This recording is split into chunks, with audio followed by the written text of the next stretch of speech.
de lo que pensé, así que le pido disculpas por las idas y vueltas con los horarios. Bueno, en primer lugar, el presidente Donald Trump invitó, como ya saben, porque ayer fue una de las noticias del día, invitó formalmente al presidente Javier Milei a la Casa Blanca el próximo 14 de octubre, junto con su delegación. Van a estar alojados en la Blair House, bueno, que todos conocen allí, la residencia oficial destinada a los jefes de Estado durante las visitas a la Casa Blanca o Washington, D.C. Este histórico encuentro es el resultado del fortalecimiento de las relaciones bilaterales entre ambos países, que también derivó en el contundente respaldo a este gobierno de los organismos multilaterales de crédito y del Tesoro de los Estados Unidos, además de los múltiples encuentros del presidente con empresarios y autoridades norteamericanas de la JP Morgan, Amazon, Visa, Paramount, etc. De hecho, el presidente Milei es el primer presidente sudamericano en tener una reunión bilateral, en el Salón Oval durante el segundo mandato del presidente americano Donald Trump. Bueno, próximamente, por supuesto, va a haber buenas noticias para todos los argentinos, gracias al reconocimiento internacional que tiene el presidente y a las excelentes relaciones bilaterales que mantiene también la Cancillería argentina.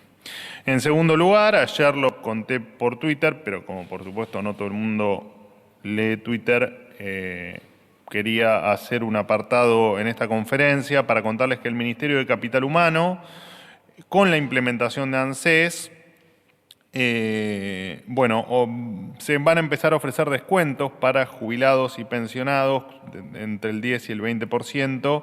Esto va a abarcar a los 7 millones de jubilados y pensionados de ANSES en comercios y supermercados utilizando la tarjeta que usan para cobrar su haber previsional o su prestación previsional. De acuerdo a los topes y condiciones de las distintas cadenas, podrían alcanzar reintegros de hasta 120.000 pesos mensuales y además, tienen reintegros adicionales si la cuenta la tienen radicada en el Banco Nación. Me parece relevante destacar que esto no es ningún costo para el Estado, no es ningún programa que salga de fondos de las arcas públicas, sino que es simplemente el diálogo y los acuerdos con el propio sector privado, que es quien absorbe el costo de estos beneficios para los 7 millones de jubilados y pensionados. Recordemos también la diferencia entre tener un acuerdo sano con el sector privado que absorba los costos y lo que pasaba antes, ¿no? Este esquema de controles de precios y de todo un sinfín de medidas delirantes que lo único que hacían era, en el mejor de los casos, generar desabastecimiento. Por supuesto que ahora, gracias a determinadas condiciones como la estabilidad y la inflación a la baja, los acuerdos para que, por ejemplo, en este caso, los jubilados y pensionados mejoren su capacidad de compra, pueden ser una realidad sin afectar, repito, las arcas del Estado.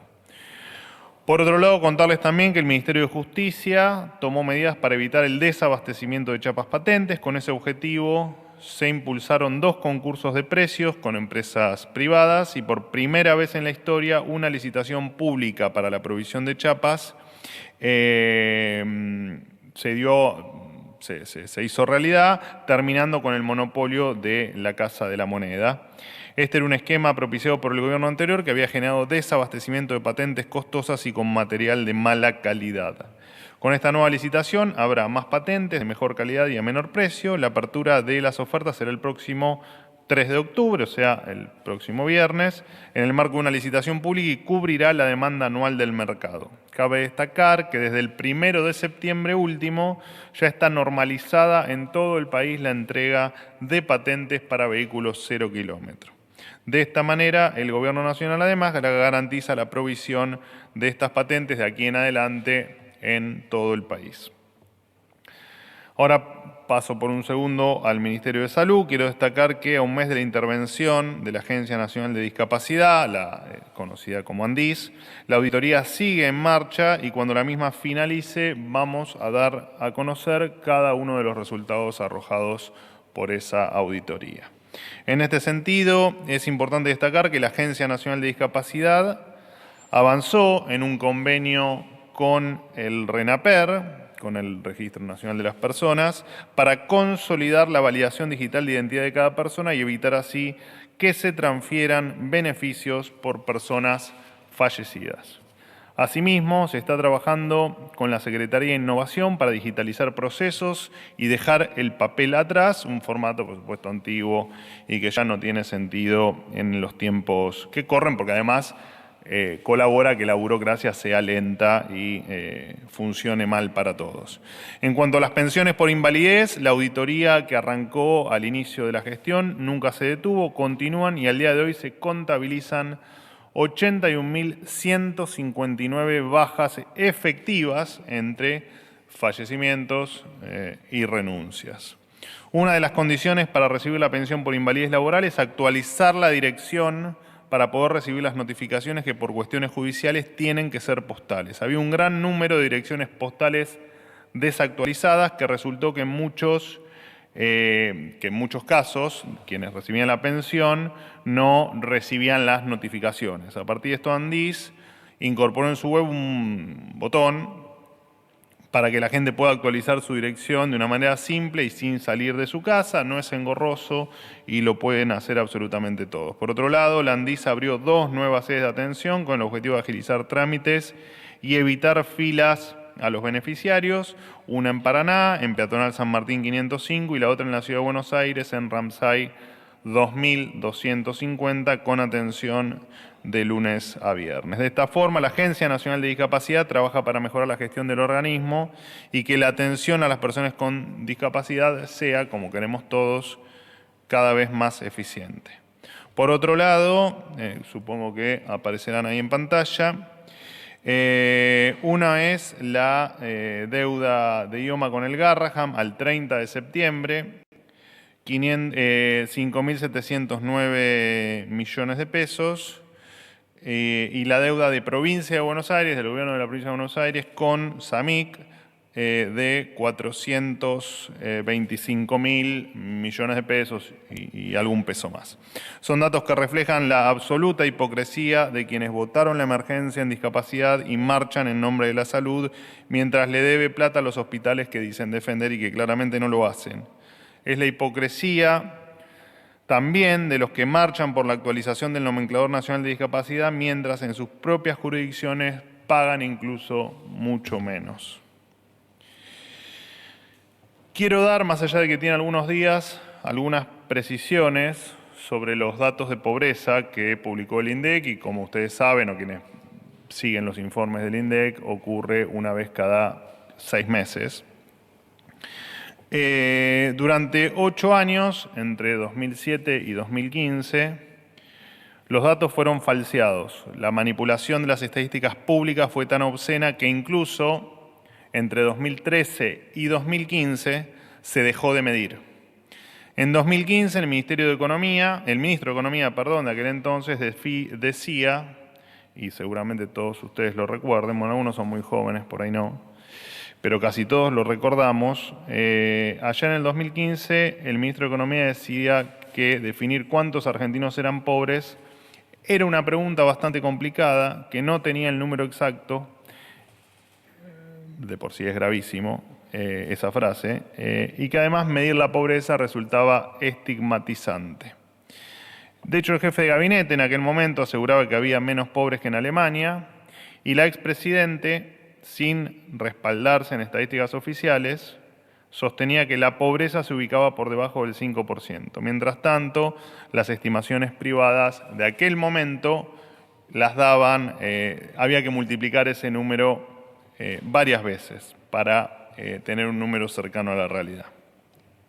La semana pasada, como les decía, se conoció la pobreza, según los datos del INDEC, fue del 31,6% en el primer semestre de 2025, porque les recuerdo que la pobreza se mide el primer semestre y se informa en la Argentina en marzo, la del segundo semestre del año anterior, y en septiembre, como fue en esta oportunidad, del primer semestre del año, en este caso del primer semestre de 2025. En comparación con el 52,9% heredado en el primer semestre del 2024, la pobreza disminuyó 21,3 puntos. Esta importante mejora es producto, lo hemos hablado, no voy a aturdirlos con los por qué, pero sí recordarles que esta mejora es producto ni más ni menos que el orden fiscal, que lo que trajo aparejado fue la baja de la inflación, que lo decimos siempre, es el peor impuesto y es la forma más cruel de sacar dinero o de hacerle perder poder de compra a los argentinos o a los habitantes. Y dentro de de la gente que es impactada por la inflación, quienes más lo sufren son los que menos tienen. Entonces, batallar contra la inflación no es solamente ir con un impuesto hiperregresivo e injusto, sino que además es primero defender el ingreso de o el poder de compra de los que menos tienen. Lo dijo el presidente en alguna entrevista, no recuerdo si en la de ayer o en alguna otra oportunidad, que efectivamente estamos construyendo los cimientos del edificio y un pilar para la construcción de ese edificio, sin dudas, es la baja de la pobreza. No se va a terminar de la noche a la mañana, también lo decimos, es un camino largo que lleva esfuerzo, pero a la vista de los datos, el camino es el correcto. Y en tal caso, el camino anterior, que era con una tendencia creciente y prácticamente exponencial de aumento de la pobreza, evidentemente era el camino incorrecto. Nosotros queremos, y lo vamos a repetir, esto sí lo vamos a repetir hasta el hartazgo, sin disciplina fiscal, sin orden macroeconómico y sin una inflación cada vez más baja, erradicar la pobreza en nuestro país va a ser absolutamente imposible. Y por eso nuestra obsesión con algunas cuestiones como las que ya les mencioné. Este es el único camino para sacar a millones de argentinos de la pobreza, a punto tal que instituciones privadas como la UCA, que plantearon otras metodologías para calcular la pobreza en contextos de inflación y volatilidad, admitieron que la baja registrada por el INDEC es resultado del plan de estabilización económica del gobierno. Hay quienes cuestionaron los datos porque los consideran inverosímiles, lo he leído mucho en algunos medios y algunos comentarios también en las redes sociales. Quiero aclararles algo. Las cifras de pobreza en la República Argentina se calculan con la misma metodología que desde el año 1988, excepto, por supuesto, durante los años de intervención del gobierno de la doctora Cristina Fernández de Kirchner o Cristina Kirchner o Cristina Fernández. No solo que no se modificó la manera de medirla, sino que se mantuvo al mismo director del INDEC que venía de la gestión anterior, como ustedes bien saben, el señor Lavagna. El cálculo compara, para quien no lo sepa, no me refiero a ustedes que son instruidos, sino del otro lado que tal vez no están en tema de no tienen tan empapada la gente la metodología del INDEC. El cálculo compara dos canastas, la canasta básica alimentaria y la canasta básica total, con los ingresos que los hogares o las personas reportan en la encuesta permanente de hogares, la famosa EPH que muchas veces ustedes han escuchado nombrar. Encuesta que se realiza además en los principales conglomerados del país para después hacer una traspolación al resto de la población. En palabras más simples, si el ingreso de una persona alcanza para pagar su comida y también otros servicios, productos esenciales, producto de esa canasta básica total, como ropa, boleto de tren, etcétera, o servicios de energía, el INDEC considera que esa persona no es pobre y que está por encima de la línea de pobreza y no pertenece a en este caso, 31,6% de pobreza. Si la canasta alimentaria, que es la que solo incorpora alimentos, los ingresos de una persona no logran cubrirla, se dice o se la define como una persona indigente, que no llega a cubrir sus necesidades básicas alimentarias. Esa es la manera de medir la pobreza desde el año 1988. Nosotros entendemos que lo que explica el crecimiento económico es el superávit fiscal, pero aún así hacemos un esfuerzo por mejorar el poder adquisitivo de los que menos tienen, y un ejemplo de ello Es el 85% de las partidas del presupuesto 2026 que hemos enviado al Congreso de la Nación que se destinan a lo que nosotros tal vez englobamos en la definición de capital humano, pero bueno, prestaciones de salud, educación, previsional, etcétera.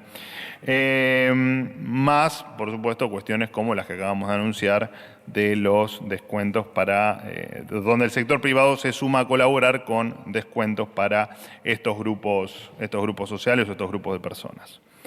A diferencia de la hipocresía que caracterizaba otras gestiones, incluso la gestión anterior a la nuestra, nosotros abordamos el problema de frente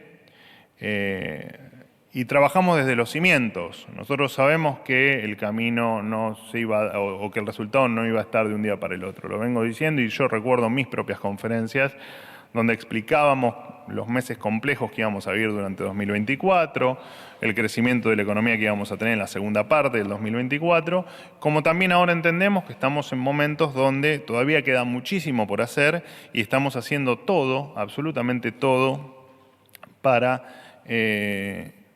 finalmente tener una Argentina grande y distinta a la que conocimos o a la que nos vinieron forjando a tener o obligando a tener las últimas décadas. Por supuesto que en este marco de lo que hay que hacer, la inflación se redujo, repito, lo más dañino para todos es la inflación, especialmente para los que menos tienen. Se redujo la inflación de 25.5% mensual al inicio de la gestión, al 1.9%, al 2%, vamos a redondear, actual, con todo el trabajo bien hecho para que dentro de unos meses esto ya sea parte de la inflación, sea parte del pasado. La ayuda social va directo a los que la necesitan y no como antes, que era todo un gran negocio para aquellos que no lo necesitan y que les sacaban el plato de comida y el ingreso a los que sí lo necesitaban. Más allá del plan de alfabetización, fundamental para el futuro de todos, que es que en la Argentina sabemos que la educación es parte del futuro, no solo en Argentina, digo, el mundo, los países que tuvieron éxitos, entre otras cosas, por haberle prestado atención a la educación, y eso lo tenemos bien en claro. Paso por el me voy al Ministerio de Defensa ahora. Perdón por lo extenso de las apreciaciones sobre la pobreza, pero es sumamente importante que se entienda los resultados que ha tenido el programa en materia de baja del índice de pobreza, que muchos quisieron ensuciar o embarrar con unas discusiones metodológicas que ni siquiera comprenden, porque de hecho, al margen de cuestionamientos que puedan existir, algunos válidos y otros no, a determinadas metodologías, en cualquiera de los índices que pueda manejar el INDEC, lo cierto es que no hay mejor forma de comparar y de ver que se han hecho las cosas bien que comparar bajo una misma metodología. Listo. Prometo no continuar con el tema, por lo menos en esta conferencia. Bueno, ahora sí, me voy al Ministerio de Defensa. Habrán notado, tenemos algunos invitados. Comentarles que hay 1 millón de argentinos que integran la comunidad de defensa, entre ellos militares en actividad, militares retirados, personal civil, reservistas, veteranos de Malvinas y familiares de caídos. En cumplimiento del deber, por supuesto, van a acceder a descuentos de hasta el 50% en colegios, universidades, bueno, tiendas de ropa, artículos del hogar, hoteles, supermercados, gimnasios, etcétera, etcétera, etcétera. Esto será a través de una plataforma digital mediante una articulación público-privada, lo que significa que el costo será íntegramente absorbido por el sector privado. Vuelvo a repetir lo mismo que dije con los beneficios a los jubilados. Durante décadas nuestras fuerzas fueron humilladas, maltratadas, olvidadas, destinadas a servir en el peor de los mundos. Este gobierno abraza a quienes arriesgan su vida para salvar a la de sus compatriotas. Solo puede considerarse digno aquel país que respeta y admira a sus Fuerzas Armadas. Próximamente, la idea era que el ministro de Defensa esté aquí conmigo. De hecho, parte de su equipo y parte de la fuerza está aquí en su representación. La idea era que el ministro esté conmigo para dar detalles. La verdad es que, como les contaba, se nos fue retrasando la agenda de la mañana y el ministro tenía otro compromiso, tuvo que irse, pero en cualquier momento, no sé si es mañana, bueno, no sé por ahí si está la vocera, no, la perdí. Si no es mañana, en las próximas horas el ministro va a dar detalles de esta medida. Por último, y antes de abrirme a preguntas, y muchas gracias por supuesto a cada uno de los presentes por acompañarnos y por haber colaborado en todo esto. Sabemos todos el esfuerzo que hacen todos los días porque los argentinos nos estemos cada vez más seguros y cada vez mejor y mirando un futuro con ustedes y no sin ustedes. Bueno, antes de pasar a las preguntas, hoy arranca, señores, la Navidad en Venezuela, así que desearles una muy feliz Navidad al pueblo venezolano. Esperamos que la llegada anticipada de Santa Claus adelantada por orden del dictador Maduro, les traiga paz y tranquilidad, que efectivamente es lo que necesita el pueblo venezolano. Estoy abierto a preguntas. Hola Manuel, ¿cómo estás? Hola. Nicolás Palermo, para MDZ. En los últimos días se volvió a poner el foco sobre la relación del diputado José Luis Espert y el empresario Federico Fred Machado, actualmente detenido en Río Negro y con un pedido de extradición de la justicia de Estados Unidos por una causa de narcotráfico y lavado de activos. Según se contó en su momento, este empresario le prestó al diputado Espert su avión privado y una camioneta blindada para su campaña en 2019, y ahora la novedad es que se conocieron unos registros contables atribuidos a la organización de Machado, donde figura un giro de $200.000 en 2020 a José Luis Espert. El presidente lo que dijo es que todo es una operación del kirchnerismo, pero la ministra de Seguridad, Patricia Bullrich, pidió esclarecer ya el caso esta mañana y dijo que el gobierno no puede aceptar conductas de alguien que haya aceptado dinero del narcotráfico. La pregunta en concreto es: ¿qué información tiene el gobierno sobre este giro de fondos? Si está ratificada la posición de José Luis Espert como primer candidato a diputado en la provincia de Buenos Aires. Y por último, si el presidente lo va a estar acompañando el sábado en un acto en San Isidro, como estaba previsto hasta el día de ayer. Muchas gracias. Bueno, a ver, la agenda del presidente, no la del sábado, creo que hubo algún cambio de... No te lo quiero confirmar porque son muchas cosas, temas partidarios que no tengo la información hasta más cercano al momento. Puede que haya habido un cambio de agenda, de lugar, y que se hayan corrido las fechas. Por lo tanto, no sé si eso va a ocurrir el sábado, porque había un viaje, te cuento toda la historia, había un viaje para el viernes, pero el del viernes creo que la actividad partidaria lo tuvo que reprogramar para el sábado, así que después te confirmo bien, pero no hay ningún cambio con respecto a las presencias, si es a lo que vos te referís. Sí a los lugares, pero no a las presencias. Vos me nombrás lo del presidente y lo de la doctora Bullrich, porque me da la sensación que notás algún tipo de incompatibilidad entre lo que dijo uno y otro, y no, simplemente el tema del diputado Espert es un tema, voy a usar una palabra vulgar, pero refritado de hace 6 o 7 años, o 6 años, o 5 años. Esto viene de larga data, y por supuesto que si la justicia efectivamente tiene que pedirle explicaciones al doctor Espert, se las pedirá y Espert las dará. Pero no hay ningún cambio adicional con respecto a nada. Manuel, buen día. Estela Gárnica de A24.com. Bueno, estamos a 3 semanas de las elecciones nacionales y vuelve a subir el dólar, vuelve a subir el riesgo país, hay alta volatilidad, caen las acciones de Argentina en las bolsas. La pregunta es: ¿esperan a partir del anuncio de la visita de Milei a la Casa Blanca el miércoles que viene, esperan un anuncio concreto de un desembolso inminente de un préstamo de Estados Unidos para antes de las elecciones? Por un lado. Por otro, si nos podés detallar precisiones sobre este acuerdo de salvataje económico y financiero de Estados Unidos, del Tesoro, si va a ser antes de las elecciones o después. Y si también hay en este acuerdo con Trump una estrategia de colaboración militar, teniendo en cuenta que acaba de autorizar el gobierno argentino el desembarco de tropas de Estados Unidos en el puerto de Ushuaia, en el de Bahía Blanca y en Mar del Plata. ¿Hay operaciones conjuntas? ¿Se van a instalar las tropas en Argentina? de qué se trata este acuerdo. Incluso también hay rumores de una intervención militar en Venezuela, en el Mar Caribe. Gracias.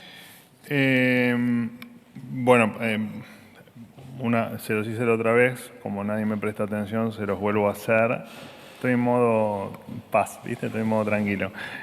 Tratemos de, por favor, respetar una pregunta por cada uno, porque después, si no, yo un día me voy antes o no les puedo responder preguntas, ustedes se enojan y ya que me quedan 2 meses y medio, 2 meses y medio, ¿no? 2 meses y medio, a ver si me retiro de la gestión, cumpliéndome ustedes el deseo de que sea una pregunta por cada uno. O si quieren, cortamos a las 5 preguntas, yo no tengo problema, a mí me da lo mismo. No, el de todas en una me lo eso Gallardo me dice, son todas en una. No son todas en una, son todas distintas.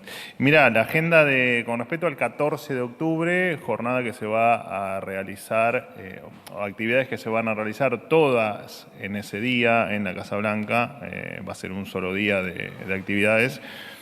Todavía no está determinada. Por supuesto que el canciller Werden me adelantó que se van a abordar todos los temas que van desde la economía, la energía, cuestiones de todas las aristas involucran a la República Argentina y por supuesto en su relación con el mundo y con los Estados Unidos. Los ejercicios, vos me preguntaste lo del ejército de Estados Unidos en Argentina. Primero, ¿qué van a hacer las tropas de Estados Unidos en Argentina? ¿Por cuánto tiempo? ¿Y qué van a hacer en el puerto de Ushuaia, en Belgrano y en Mar del Plata? Yo te voy a... Y después aparte lo de Venezuela que circulaba. Pero bueno.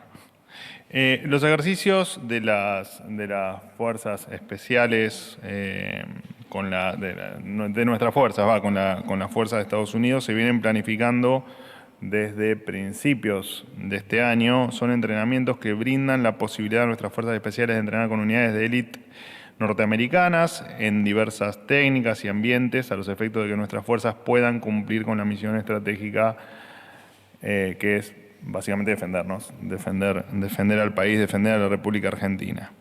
Así que no hay nada más que lo habitual que ocurre en estos casos, no hay mucho más para aclarar. El resto, la verdad que la información no la tengo. Teniendo gente de la fuerza, probablemente cuando termine esta conferencia te puedan informar, y si no, claramente, la NARI no lo tengo hoy, pero te averiguo la información y te la paso.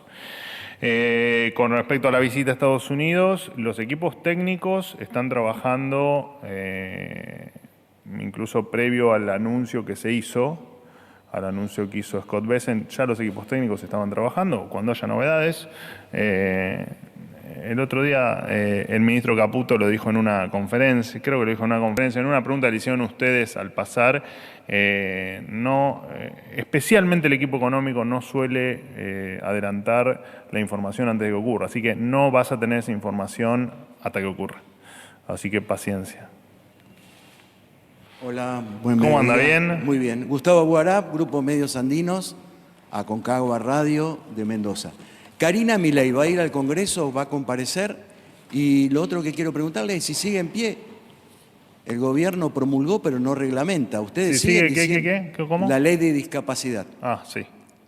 ¿El gobierno sigue en firme con eso? Bueno, siguen haciéndome más de una pregunta, lo cual... ¿Y usted cómo sabe que las respuestas van a ser igual de cortitas? Mire, vamos a aclarar primero su segunda pregunta. Con esta ya voy 6 preguntas, ¿vio? Dejó sin preguntar al próximo. ¿Quién era el próximo? Silvita Mercado. Bueno, está bien. ¿Vos te pensás que temo a esta altura?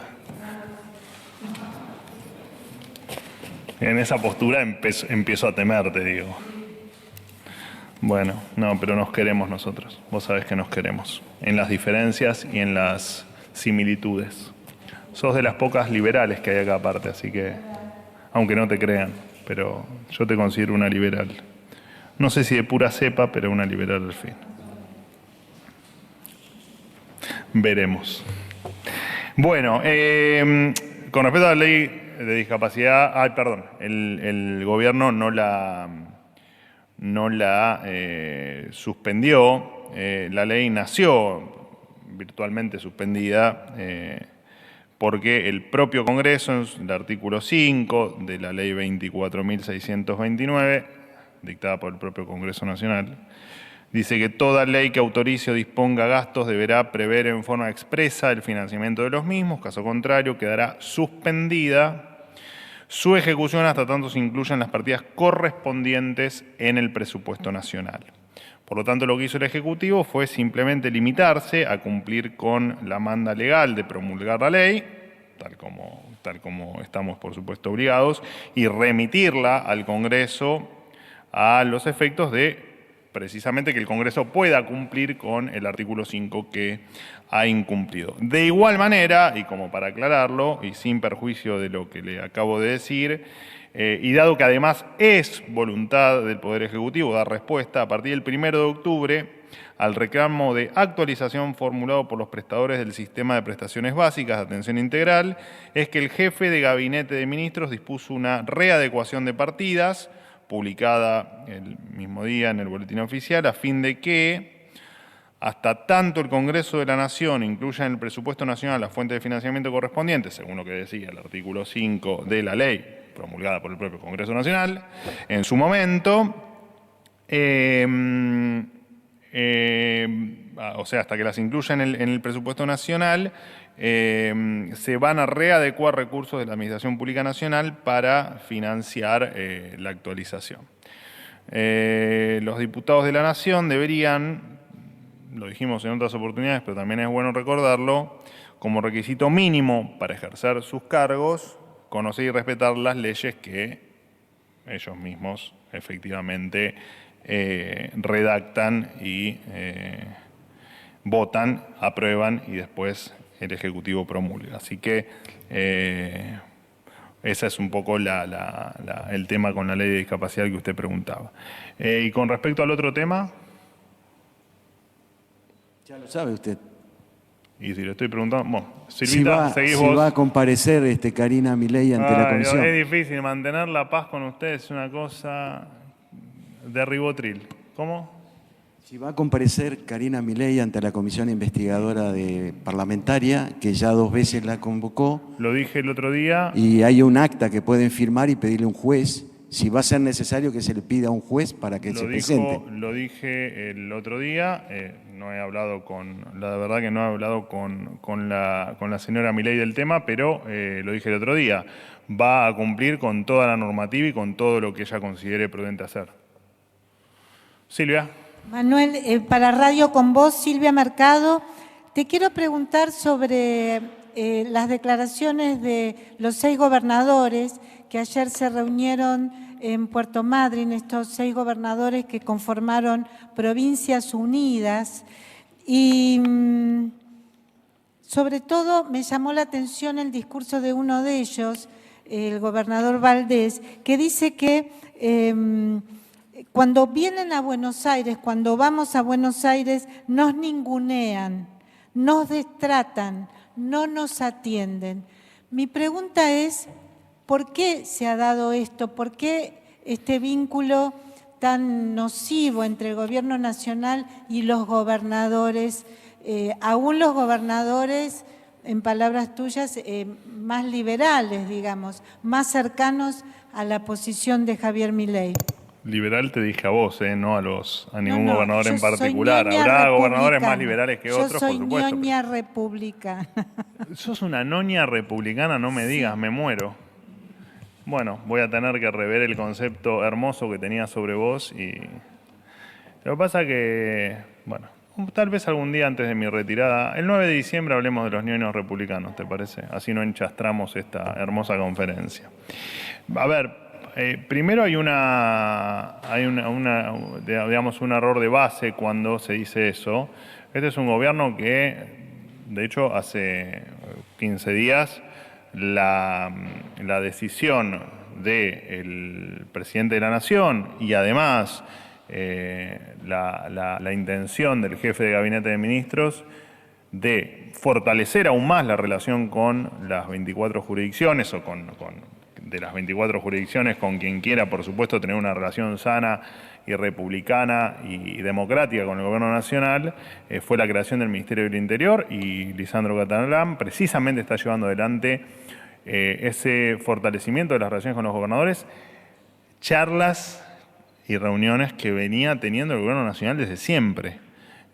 Por supuesto, en el periodo electoral, las diferencias, incluso algunas declaraciones, tienen tono electoral y seguramente estén tenidas por el periodo en el que estamos atravesando.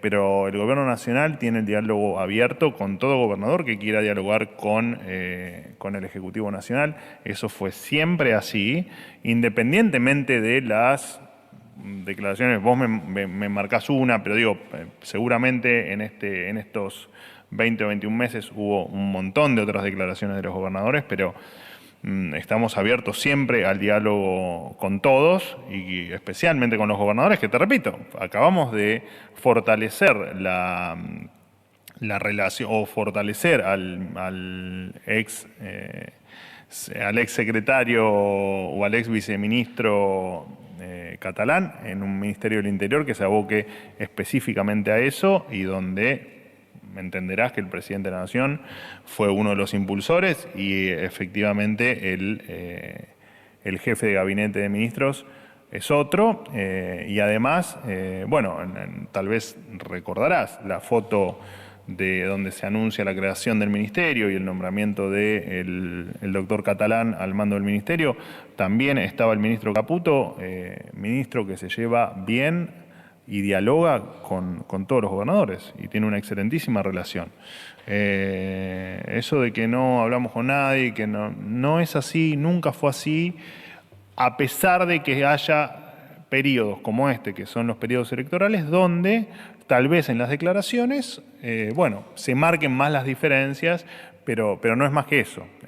Y verás de a poco cómo eso ese tipo de declaraciones se van a ir diluyendo, por lo menos de aquellos que tienen el afán de hacer un país mejor y de sumarse a este cambio que estamos realizando en todos los aspectos de la vida de los argentinos y de la Argentina, donde estaba claro que necesitábamos torcer el rumbo.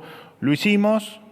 Y como digo siempre, algunos lo entendieron, otros por supuesto que no. Digo, está claro que hay gestiones provinciales que desean volver al pasado. Bueno, nosotros no. Nosotros vamos a seguir hacia adelante y deseamos que los argentinos quieran seguir para adelante, porque todo esto ha llevado o ha tenido para todos los argentinos, algunos más, otros menos, un gran sacrificio, y no podemos tirarlos por la borda.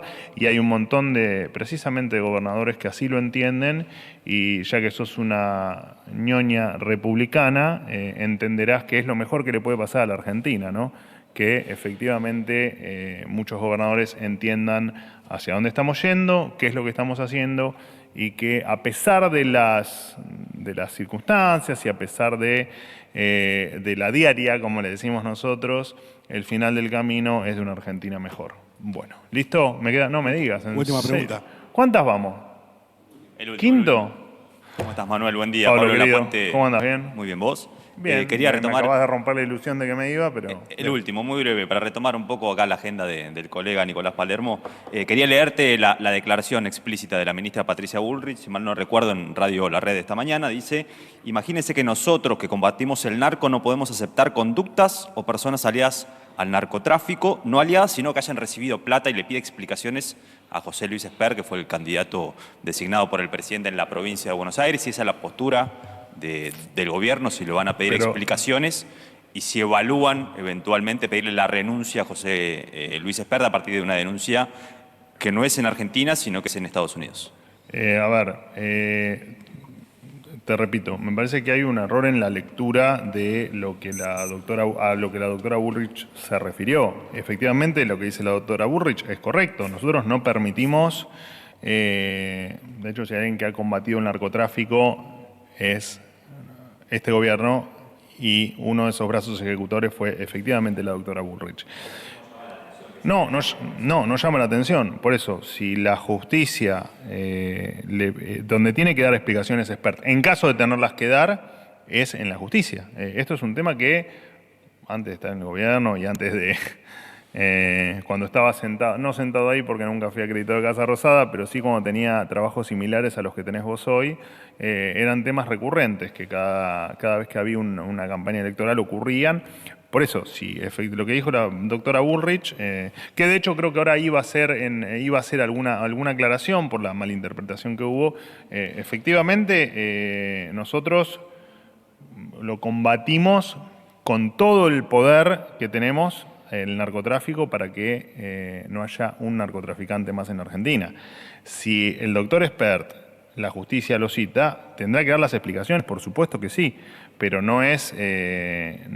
entendemos que es parte de una operación refritada que yo la vengo escuchando desde hace muchísimos años y entiendo que vos también.